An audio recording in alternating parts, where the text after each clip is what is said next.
Hoy estamos en el Parque La Mexicana, que es obra del arquitecto Mario Schectman, que recientemente, el año pasado, ganó el Jeffrey Jellicoe Award, que es un premio que dan a los mejores paisajistas vivos a nivel mundial.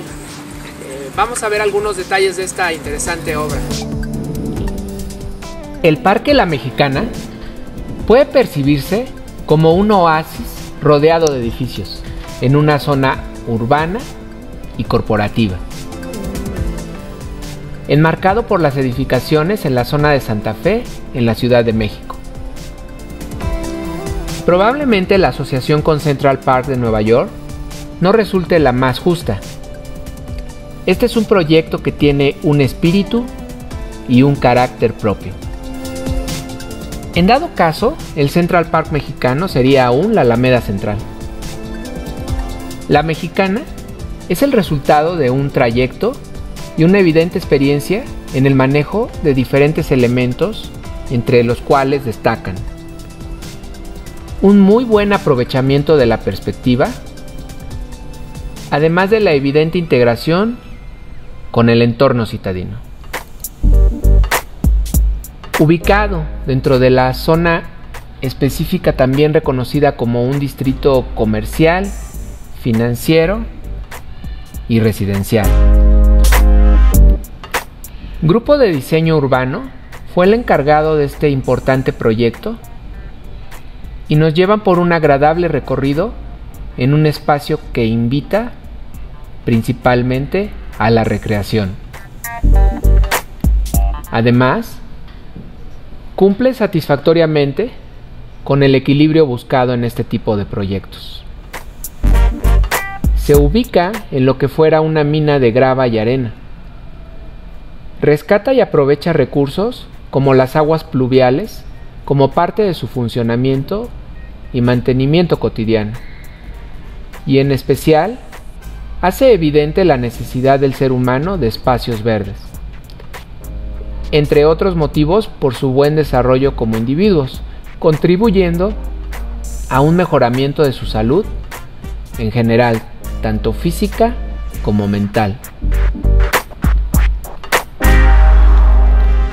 El arquitecto Mario Schectman fue reconocido en 2015 con el Sir Jeffrey Jellicoe Award. Conforme a esta institución, es el más alto honor que la Federación Internacional de Arquitectos Paisajistas puede otorgar. El premio reconoce a un arquitecto paisajista en vida cuyos logros y contribuciones han tenido un impacto único y duradero en el bienestar de la sociedad y el medio ambiente, así como la promoción de la profesión de la arquitectura del paisaje. El premio se otorga anualmente a un profesional académico, público o privado, cuyo trabajo y logros son respetados y reconocidos internacionalmente. Regresando al proyecto, algunas de las áreas y secciones de este parque brindan las siguientes prestaciones a los usuarios. Jardines diversos, entre los que encontramos un jardín oculto, un jardín canino específicamente pensado para que las mascotas puedan jugar, y dos jardines infantiles con juegos, los cuales tienen un diseño muy bien desarrollado.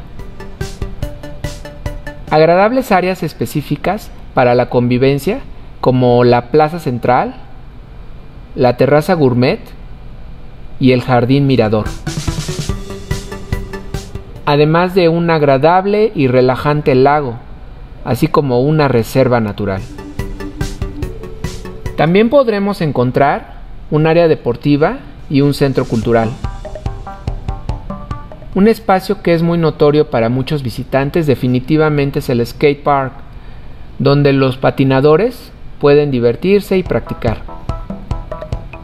Cabe mencionar que los puentes del parque en general llevan el nombre de algunos de los más reconocidos arquitectos mexicanos en distintas áreas. Los puentes llevan el nombre de Luis Barragán, Juan O'Gorman, José Villagrán y Enrique del Moral.